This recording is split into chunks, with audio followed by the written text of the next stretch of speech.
Assalamualaikum warahmatullahi wabarakatuh. Salam sejahtera untuk kita sekalian.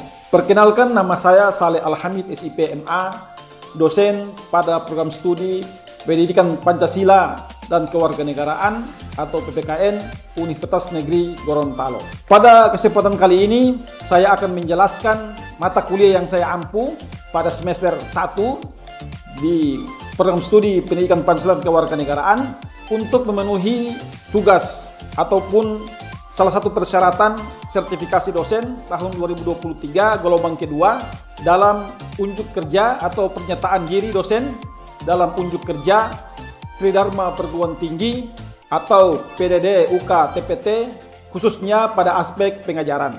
Bahasa pengantar dalam perkuliahan ini adalah bahasa Indonesia. Baiklah, saya akan menjelaskan rencana pembelajaran semester untuk mata kuliah dasar-dasar ilmu politik. Dasar-dasar ilmu politik ini memiliki bobot 2 SKS.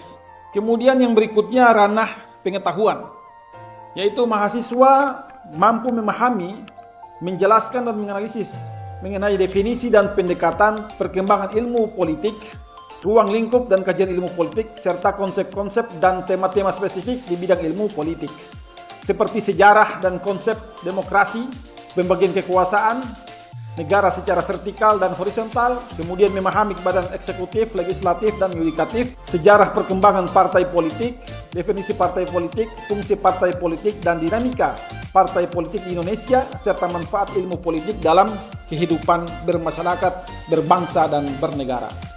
Kemudian ranah keterampilan umum, yaitu mampu menerapkan pemikiran logis, kritis, sistematis, dan inovatif dalam konteks pengembangan atau implementasi ilmu pengetahuan dan teknologi yang memperhatikan dan menerapkan nilai humaniora yang sesuai dengan bidang keahliannya atau bidang keahlian ilmu politik. Kemudian yang kedua, mampu menunjukkan kerja mandiri, bermutu, dan terukur. Dan yang ketiga adalah mampu mengambil keputusan secara tepat dan dalam konteks penyelesaian masalah-masalah di bidang keahliannya atau dalam bidang ilmu politik berdasarkan hasil analisis informasi dan data. Dalam mata kuliah ilmu politik ini, keterampilan khususnya ada 2. Yang pertama, menguasai konsep dan teoritis mengenai ilmu politik, arti, sifat, dan hubungan ilmu politik dengan ilmu pengetahuan lainnya, dan mampu mengkomunikasikan konsep-konsep politik baik lisan maupun tulisan. Yang kedua, mampu menguasai konsep dasar demokrasi dan mampu mengkaji, mendesain, merencanakan, melaksanakan, dan mengevaluasi berbagai pendekatan dalam ilmu politik. Kemudian capaian mata kuliah ini ada 3. Yang pertama, mampu memahami dan memiliki wawasan yang komprehensif tentang teori, konsep, dan generalisasi yang berkaitan dengan sifat, arti, dan hubungan ilmu politik dengan ilmu pengetahuan lainnya. Konsep-konsep politik, berbagai pendekatan dalam ilmu politik, demokrasi, pembagian kekuasaan negara secara vertikal dan horizontal, badan eksekutif, legislatif, dan yudikatif, serta partai politik, partisipasi politik dalam sistem pemilihan umum. Kemudian yang kedua, mampu mengkaji dan menganalisa tentang teori, konsep, dan generalisasi yang berkaitan dengan teori, konsep, dan generalisasi yang berkaitan dengan sifat, arti, dan hubungan ilmu politik dengan ilmu pengetahuan lainnya. Konsep-konsep politik, berbagai pendekatan dalam ilmu politik, demokrasi, pembagian kekuasaan negara secara vertikal dan horizontal, badan eksekutif, legislatif, dan yudikatif, partai politik, partisipasi politik, dan sistem pemilihan umum. Kemudian capaian mata kuliah yang terakhir yaitu mampu menguasai dan mengembangkan teori, konsep, dan generalisasi yang berkaitan dengan nilai, arti, dan hubungan ilmu politik dengan ilmu pengetahuan lainnya, konsep-konsep politik, berbagai pendekatan dalam ilmu politik, demokrasi, pembagian kekuasaan negara secara vertikal dan horizontal, badan eksekutif, legislatif, dan yudikatif, partai politik, partisipasi politik, dan sistem pemilihan umum, baik secara umum dan secara khusus di Indonesia. Kemudian yang berikutnya, metode yang saya gunakan di dalam pembelajaran mata kuliah dasar-dasar ilmu politik, yaitu yang pertama adalah metode inquiry learning, dalam artian ceramah dan diskusi. Kemudian yang kedua adalah program based project based learning yang artinya studi kasus. Pada mata kuliah ini, bobot SKS adalah 2 dan masing-masing di dalam pertemuan pertama sampai pertemuan ke-7 itu menggunakan metode inquiry learning atau metode ceramah atau studi kasus, diskusi, ceramah dan diskusi di kelas, dan bobot SKS itu masing-masing 5, jadi jumlahnya 35%. Jadi pertemuan pertama masing-masing itu adalah 5% bobotnya. Jadi kalau kita jumlahkan atau totalkan itu mencapai 35% sampai pertemuan ke-7. Kemudian UTS-nya itu adalah 15% dari totalnya. Kemudian yang berikutnya pertemuan ke-9 atau setelah UTS itu sampai pertemuan ke-15 itu menggunakan metode program project based learning atau studi kasus, di mana masing-masing mahasiswa membuat tugas atau studi kasus terkait dengan materi-materi yang kemudian di topik bahasan di setiap bab atau pertemuan pada masing-masing setelah UTS. Kemudian yang berikutnya adalah yang terakhir UAS. Ya, UAS ini ada sekitar 20%. UAS sekitar 20% total SKS-nya, dan jumlahnya itu ada sekitar 100% secara keseluruhan. Baiklah, setelah memaparkan SKS ataupun RPS di dalam pembelajaran ini, saya akan kemudian mensimulasi ya proses pembelajaran di kelas. Terima kasih. Assalamualaikum warahmatullahi wabarakatuh. Dan selamat siang. Baiklah adik-adik, saya tanya apa kabar hari ini? Oke. Untuk mata kuliah dasar-dasar ilmu politik pada pertemuan yang kedua ya, kesempatan hari ini, saya akan absen dulu ya sebelum memulai perkuliahan. Tapi sebelum itu kita berdoa dulu ya. Berdoa mulai. Selesai. Oke, baiklah adik-adik, sebelum saya akan memulai ya perkuliahan pada hari ini atau perkuliahan dasar-dasar ilmu politik untuk pertemuan kedua ya. Oke. Yang pertama saya absen dulu. Yang pertama ada Nur Isman Nuki. Mana Nur Isman? Oke. Bilang hadir ya supaya bisa saya ketahui. Ferdiansah Saryamas. Setelah saya absen untuk pertemuan kedua ya hari ini, saya akan review dulu ya adik-adik. Tentunya pada pertemuan pertama masih ingat materi yang saya sudah sampaikan di pertemuan pertama? Coba siapa namanya? Siapa namanya tadi? Oke, Magfira, apa pertemuan pertama? Ilmu politik. Apa topiknya? Tentang apa? Ilmu politik. Yang lain masih ingat? Siapa namanya? Sopian. Sopian. Apa pertemuan pertama? Tentang pengertian ilmu politik, dan ilmu politik dibagi menjadi beberapa bagian. Bagian ya, oke. Oke, ada lagi yang dari perempuan ada?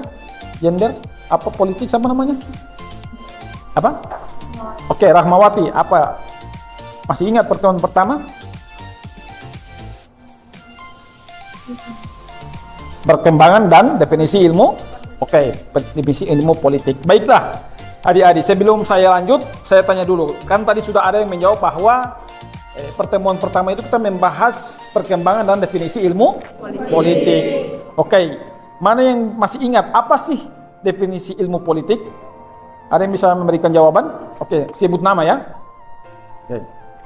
Assalamualaikum warahmatullahi wabarakatuh. Waalaikumsalam warahmatullahi wabarakatuh. Perkenalkan, nama saya Farhat Najib. Saya akan menjawab tentang definisi politik.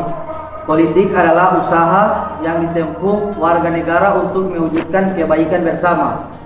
Politik adalah hal yang berkaitan dengan penyelenggaraan publik, pemerintahan, dan negara.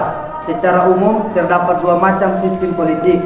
Pertama yakni sistem politik demokrasi, dan yang kedua sistem politik otoriter atau totaliter. Oke, baiklah, itu ya definisi ilmu politik yang disampaikan oleh Farhat Najib. Ya, Farhat ya itu. Oke. Ya. Oke, baiklah adik-adik, tadi ya itu beberapa jawaban ya atas ternyata adik-adik ini masih ingat pertemuan pertama, materi untuk pertemuan pertama. Kita berikan aplaus dulu ya untuk adik-adik yang sudah memberikan jawaban.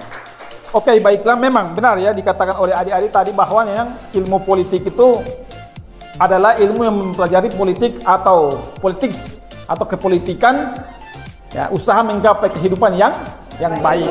Atau di Indonesia kita teringat pepatah, ya, gemah ripa loh jenawi, ya.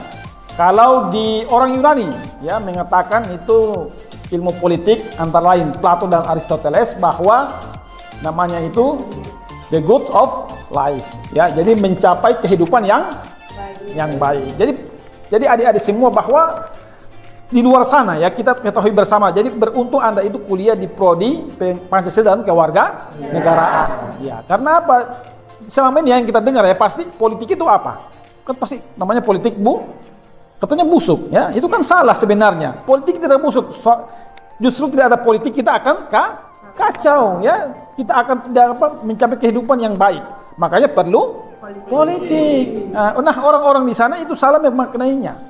Ya kan? Nah, makanya kita sebagai mahasiswa yang kuliah di jurusan pendidikan pasar kewarganegaraan itu bisa menjelaskan. Ternyata memang politik itu bukan busuk seperti yang dikatakan oleh orang-orang di sana, ya. Orang-orang awam di luar sana atau masyarakat secara umum.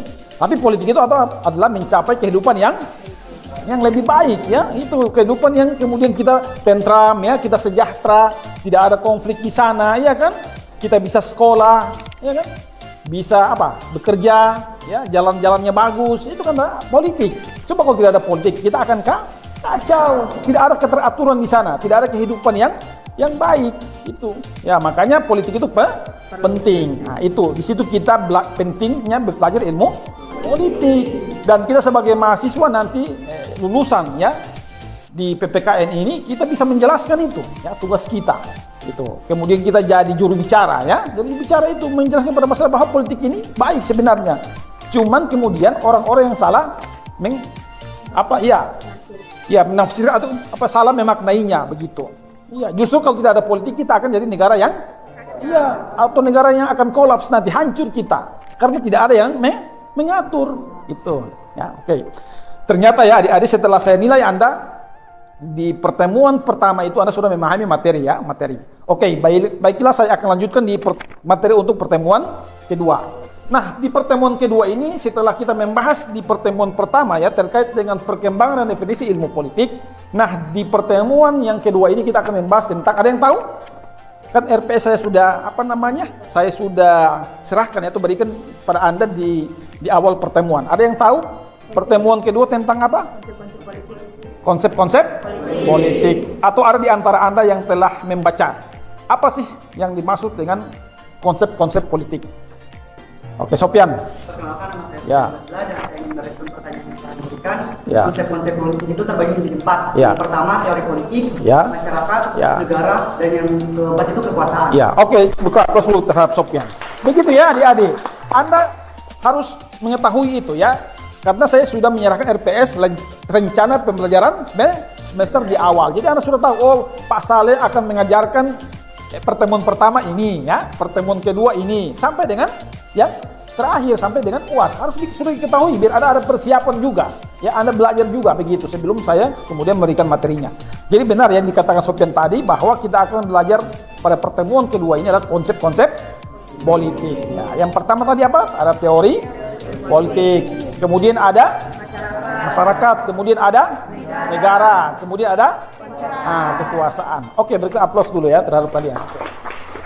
Oke, baiklah saya akan membahas tentang konsep-konsep politik. Oke. Yang pertama apa? Teori politik. Nah, di dalam teori politik ini ya di sini sudah Anda bisa lihat di slide PPT ini. Saya baca. Teori politik atau teori adalah generalisasi yang abstrak ya, mengenai beberapa fenomena. Dalam menyusun generalisasi itu, teori selalu memakai konsep-konsep ya. Konsep lahir dalam pikiran atau manusia dan karena itu bersifat abstrak sekalipun fakta-fakta dapat dipakai sebagai batu loncatan. Oke, jadi maksudnya di sini adalah teori ya atau teori politik itu adalah bagaimana kemudian kita membaca atau menggunakan sebagai piece of analisis untuk melihat atau mencoba atau kemudian memberikan solusi terhadap masalah apa? Masalah politik, ya begitu. Misalnya saya berikan contoh misalnya begini, Anda nanti di akhir semester nanti atau di semester 7 Anda akan membuat proposal, ya. Tuh, nanti akhirnya kan jadi skripsinya. Di proposal itu Anda akan kemudian memberikan satu masalah, ya. Masalah tentunya masalah politik. Nah, di PPKN ini kan ada 3 sebenarnya, ya. Ada 3 yang menjadi luaran dari alumni PPKN. Yang pertama itu ahli di bidang pendidikan, kemudian ahli di bidang politik, kemudian ahli di bidang apa? Ada yang ingat? Ahli di bidang hukum. Nah, ketika adik-adik kemudian memilih ahli politik di akhir, maka Anda akan kemudian ketemu dengan namanya masalah-masalah politik. Itu akan dibahas pada saat Anda kemudian mengajukan proposal. Nah, di proposal itu nanti ada masalah. Nah, di masalah politik ini kalau kemudian adik-adik memilih sebagai misalnya luarnya politik, nanti Anda akan melihat kasus-kasus mengenai tentang masalah politik. Misalnya, ya, contoh, kan Anda mungkin sudah istilahnya Anda viral, ya, peristiwa yang terjadi di mana orang Pahuato sini, orang Marisa angkat tangan. Kamu di Marisa di mana? Buntulia. Nah, Buntulia itu adalah pusat ini, ya. Saya tahu itu menjadi konflik, ya, pusat konflik karena di sana ada penyebab konflik. Nah, di Marisa kan ada namanya ada konflik, ya, konflik sosial di sana yang terjadi. Itu kan kita bisa kaji dari sisi politik, ya, dari sisi kekuasaan tadi, ya, dari sisi konsep negara tadi, iya kan? Gitu. Nah, di situ kita melihat ternyata di Pahuato itu ada konflik politik. Ya, ada konflik sosial tapi kita bisa baca dari kacamata politik. Nah, di situlah guna teori itu. Nah, saya lebih elaborasi lagi. Nah, ternyata juga di sana ada konflik politik, ya, ada konflik pertambangan. Berarti kalau konflik politik berarti bersentuhan dengan apa? Tadi ada masyarakat, ada negara. Nah, dalam konteks negara ini berarti apa? Kalau di tingkat lokal apa namanya? Siapa yang bertindak sebagai negara? Kalau tadi kan, mohon maaf, Anda kan sebagai masyarakat Pahuato. Nah, negara siapa? Negara adalah pemerintah daerah. Dalam hal ini adalah Bupati Pahuato. Siapa nama Bupati Pahuato? Saya lupa. Siapa? Anda terlalu kalau tidak tahu nama Bupati Pahuato. Siapa? Saiful Buinga. Pak Saiful Buinga. Nah, itu dia sebagai perwakilan negara dalam konteks lokal, namanya pemerintah daerah. Nah, jadi kita akan melihat di situ teori politik berfungsi di situ. Bagaimana kemudian ternyata apa penyebab konflik sebenarnya di kacamata politik. Ada relasi, ya, antara masyarakat, kemudian ada elit politik, ada juga pemerintah daerah dalam hal ini. Nah, mereka kemudian itu ada masalah. Ternyata ini ada masalah, namanya masalah pertambangan, begitu kan? Ada masalah yang kemudian ini menjadi pemicu konflik. Nah, itu kita bisa baca dari kacamata politik. Apa sih penyebabnya? Nah, dalam hal ini kita tidak bisa membaca dari kacamata yang lain. Karena di sini kita melihat ada aktor negara dalam hal ini, ya, ada aktor dalam hal ini negara pemerintah daerah, ada aktor masyarakat dan ada aktor mungkin LSM, ya, gitu. Jadi kan ada LSM juga sebagai bagian dari aktor negara juga dalam hal ini. Nah, makanya itu politik kita akan baca di situ. Kemudian itu fungsinya dari teori politik, begitu. Kita tidak bisa mengkaji dari teori yang lain. Misalnya sosiologi itu tidak mungkin, ya, karena untuk melihat relasi kuasa di sana atau apa yang menjadi penyebab konflik di sana itu dari kacamata politik, begitu. Menggunakan teori politik itu. Nah, jadi kesimpulannya adik-adik bahwa teori politik itu adalah teori yang kemudian menjadi pusat analisis atau pisau analisis untuk mengkaji masalah-masalah politik, begitu, yang terjadi di tengah-tengah masyarakat itu. Oke, yang berikutnya apa? Oke, benar, ya, dikatakan oleh teman-teman tadi bahwa masyarakat itu adalah keseluruhan antara hubungan-hubungan manusia. Ada ahli mengatakan bahwa Robert M. McEper mengatakan bahwa masyarakat adalah suatu sistem hubungan yang ditata atau negara-negara merupakan integrasi dari kekuasaan politik. Negara adalah organisasi pokok dari kekuasaan politik. Nah, secara sederhana, ya, kita bisa maknai bahwa masyarakat itu adalah orang, ya, yang tinggal di suatu wilayah, kemudian di situ ada pemerintahan dan diatur oleh hukum yang berlaku di negara itu. Itulah masyarakat. Oke, yang berikutnya apa? Konsep-konsep politik. Ada tadi teori politik, ya. Ada kemudian apa? Masyarakat, dan yang kemudian yang berikutnya negara. Oke, negara. Nah, ada yang tahu apa sih yang namanya negara? Oke, silakan sebut nama. Assalamualaikum warahmatullahi wabarakatuh. Waalaikumsalam warahmatullahi wabarakatuh. Perkenalkan, nama saya Fatima Kodauti. Saya ingin menjawab pertanyaan dari Bapak. Negara merupakan integrasi dari kekuasaan politik. Negara adalah organisasi pokok dari kekuatan politik. Negara adalah alat atau agensi dari masyarakat yang mempunyai kekuasaan untuk mengatur hubungan-hubungan manusia dalam masyarakat dan menertibkan gejala-gejala kekuasaan dalam masyarakat. Oke, terima kasih ya. Berikut aplaus dulu terhadap mahasiswa kita ya. Oke, kita lihat ya, apa sih definisi negara?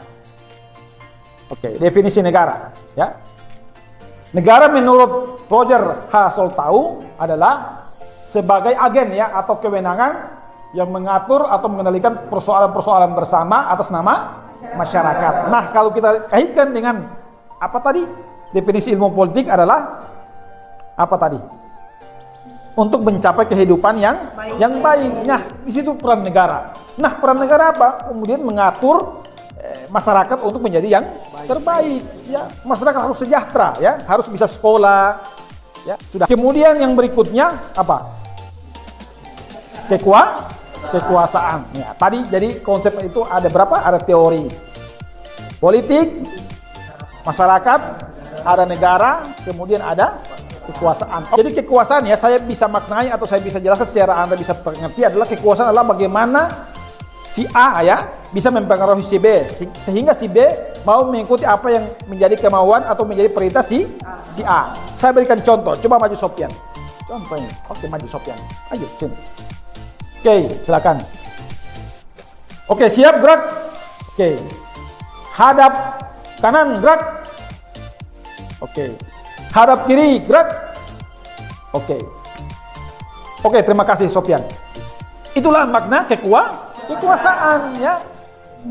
Secara sederhana seperti itu. Jadi apa yang menjadi kemauan saya bisa mempengaruhi si B atau si Sofyan tadi untuk bagaimana mengikuti apa yang menjadi kemauan saya. Dalam konteks negara, dalam konteks lokal seperti yang kita akan hadapi tahun 2024 nanti, kekuasaan. Saya duduk di DPR RI misalnya. Itulah konsep kekuasaan. Jadi bisa mempengaruhi orang-orang. Nah, dalam kaitannya dengan tadi ya, politik, definisi politik adalah saya bekerja, Anda pilih saya, kemudian saya bisa bekerja dengan baik tadi untuk mencapai tadi.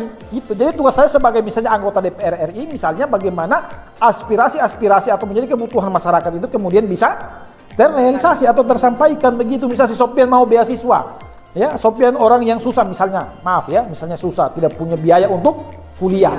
Nah, saya sebagai anggota DPR mengusulkannya, belum masalah yang lain, harus memperbaiki misalnya jalan di kampungnya Sofyan misalnya, di tempat-tempat saudara. Mampukah saya? Mampukah saya? Mampu tidak saya? Hah? Ya, tidak mampu kan pasti. Nah, dengan itu kekuasaan harus saya pegang.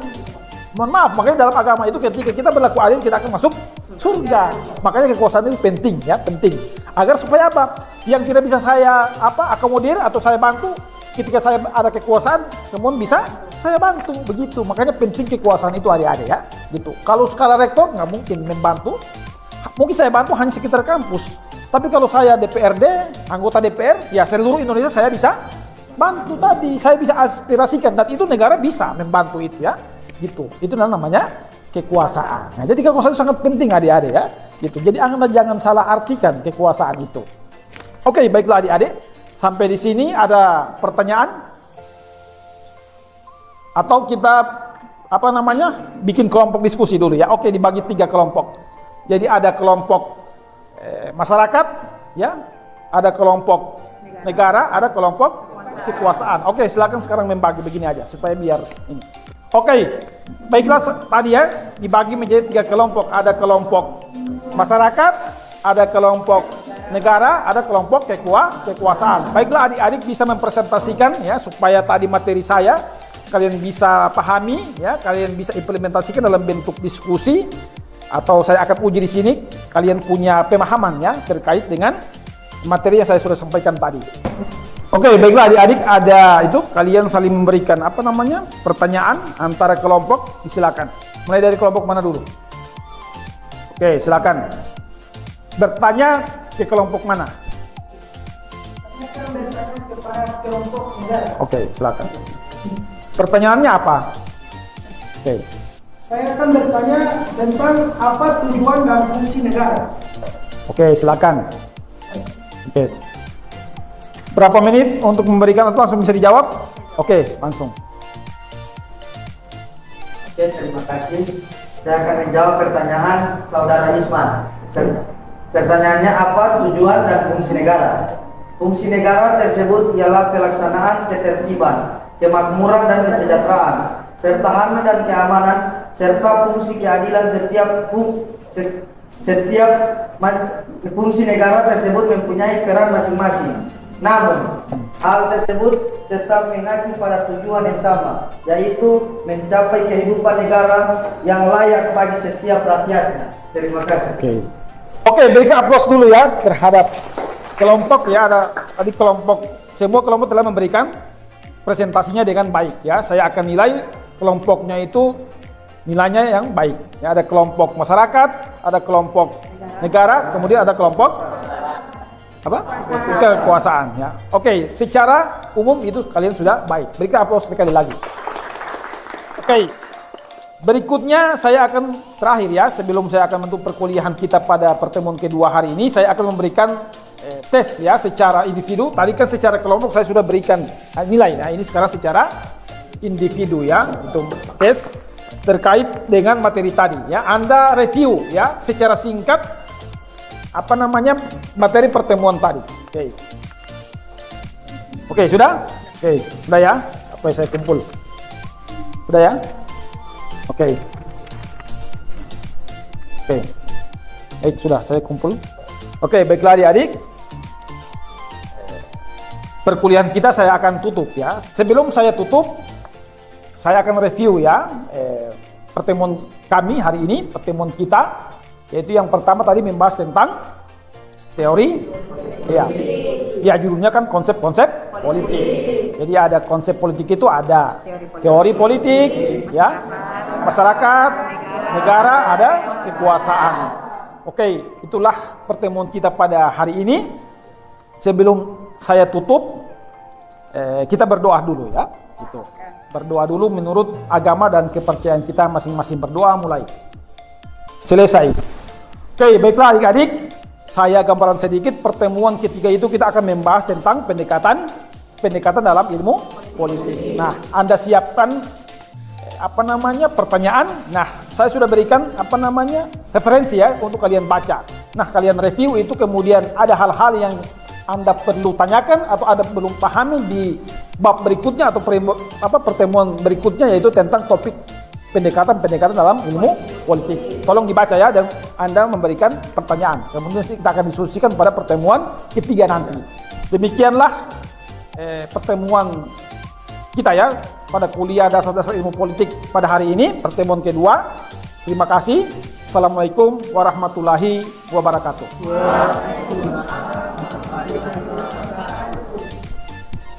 Demikianlah presentasi video pembelajaran untuk memenuhi salah satu persyaratan sertifikasi dosen tahun 2023 gelombang 2 untuk pernyataan diri dosen dalam unjuk kerja Tridharma Perguruan Tinggi atau PDD UK TPT, khususnya pada aspek pengajaran. Saya Saleh Al-Hamid, SIPMA dari Prodi Program Studi Pendidikan Pancasila dan Kewarganegaraan, mengucapkan terima kasih. Sekian, assalamualaikum warahmatullahi wabarakatuh.